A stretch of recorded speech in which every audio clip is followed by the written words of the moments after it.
Hello dears, welcome to life motive. ഞാനിന്ന് വന്നിട്ടുള്ളത് mental സ്ട്രെങ്തിനെ കുറിച്ച് സംസാരിക്കാനായിട്ടാണ്.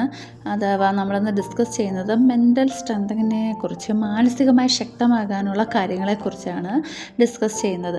പ്രതിസന്ധികളെ നേരിടാൻ എന്തെല്ലാം നമുക്ക് ചെയ്യാൻ സാധിക്കും? നമ്മുടെ ജീവിതത്തിൽ എന്തെങ്കിലും ഒരു പ്രതിസന്ധി വന്നാൽ അവയെ നമ്മൾ അക്സെപ്റ്റ് ചെയ്യുക എന്നതാണ് പ്രധാനം. മാനസികമായ കരുത്തിൻ്റെ ആദ്യ ചുവടെന്ന് പറയുന്നത് നമുക്ക് നിയന്ത്രിക്കാൻ കഴിയാത്ത കാര്യങ്ങളെ അംഗീകരിക്കാൻ പഠിക്കുക എന്നതാണ്. നമ്മുടെ ജീവിതത്തിൽ ഒരുപാട് പ്രതിസന്ധികൾ ഉണ്ടായേക്കാം. എക്സാമ്പിളായിട്ട് ഒരു ബിസിനസ് തകരുന്നത്, അല്ലെങ്കിൽ ഒരു ജോലി നഷ്ടമാകുന്നതോ രോഗങ്ങൾ വരുന്നതോ ഒക്കെ ആവാം. നമ്മൾ സംഭവിച്ച ആ യാഥാർത്ഥ്യത്തെ അംഗീകരിക്കുക എന്നതാണ്. നിങ്ങളുടെ ജീവിതത്തിൽ ഒരു പ്രതിസന്ധി വരുന്ന സമയത്ത് അതിനെതിരെ യുദ്ധം ചെയ്യാതെ ആ സാഹചര്യത്തെ അംഗീകരിക്കുക.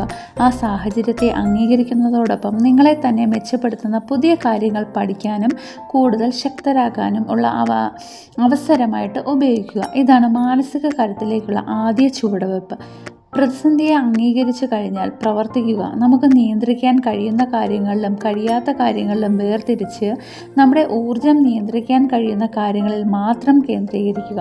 നമ്മുടെ ജീവിതത്തിൽ രണ്ട് തരം കാര്യങ്ങളുണ്ട്. ഒന്ന് നിയന്ത്രിക്കാൻ കഴിയുന്ന കാര്യങ്ങളും നമ്മളെ അലട്ടുന്ന കാര്യങ്ങളും.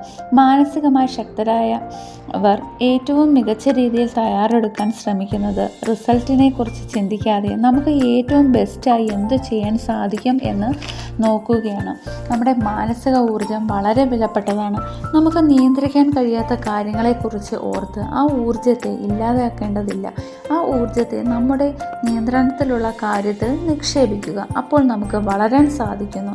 മാനസികമായി ശക്തരാകാൻ ഉദ്ദേശിക്കുന്നവർ കൺട്രോൾ ചെയ്യാൻ പറ്റുന്ന കാര്യങ്ങളിലെ എനർജി യൂസ് ചെയ്യുക. മാനസികമായി ശക്തരായ ആളുകൾ പ്രശ്നങ്ങളെ പ്രതിസന്ധികളായിട്ടല്ല കാണുന്നത്, അവർ അതിനെ അവസരങ്ങളായി കാണുന്നു.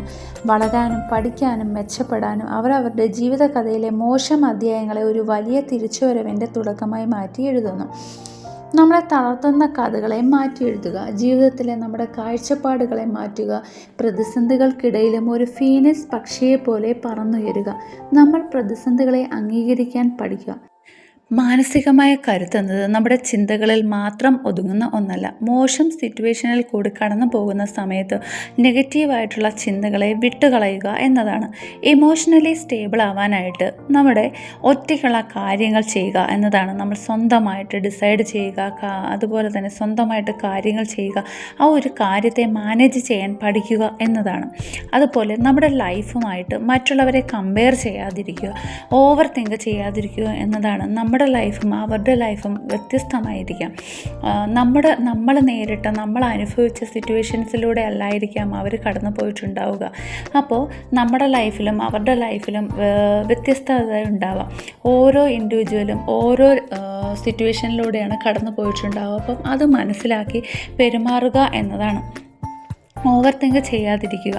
ഏതൊരു പ്രശ്നം വന്നാലും ആ സിറ്റുവേഷൻസിനെയൊക്കെ ഫേസ് ചെയ്യുക എന്നതാണ്. അതിനെ അവോയ്ഡ് ചെയ്യാതെ തന്നെ ഏതൊരു സിറ്റുവേഷൻ വന്നാലും അതിനെ ഫേസ് ചെയ്ത് മുന്നോട്ട് പോവുക എന്നതാണ്. എന്നാൽ അതിനെ അവോയ്ഡ് ചെയ്യുന്ന സമയത്ത് അത് മറുപുറത്തിരിക്കുന്ന ആൾക്ക് അതിലൊരു ബുദ്ധിമുട്ടുണ്ടാകുന്നതായിരിക്കും.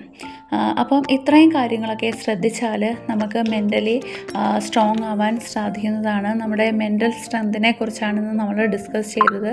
അപ്പം എല്ലാവർക്കും ഈ ഒരു വീഡിയോ ഇഷ്ടപ്പെട്ടു എന്ന് കരുതുന്നു. വീഡിയോ ഇഷ്ടപ്പെട്ടാൽ എല്ലാവരും ഷെയർ ചെയ്യുക, ലൈക്ക് ചെയ്യുക. അതുപോലെ തന്നെ ഇഷ്ടപ്പെട്ട കമൻറ്റുകളൊക്കെ അടിയിൽ രേഖപ്പെടുത്തുക. അപ്പോൾ എല്ലാവർക്കും താങ്ക് യു ഫോർ വാച്ചിങ്.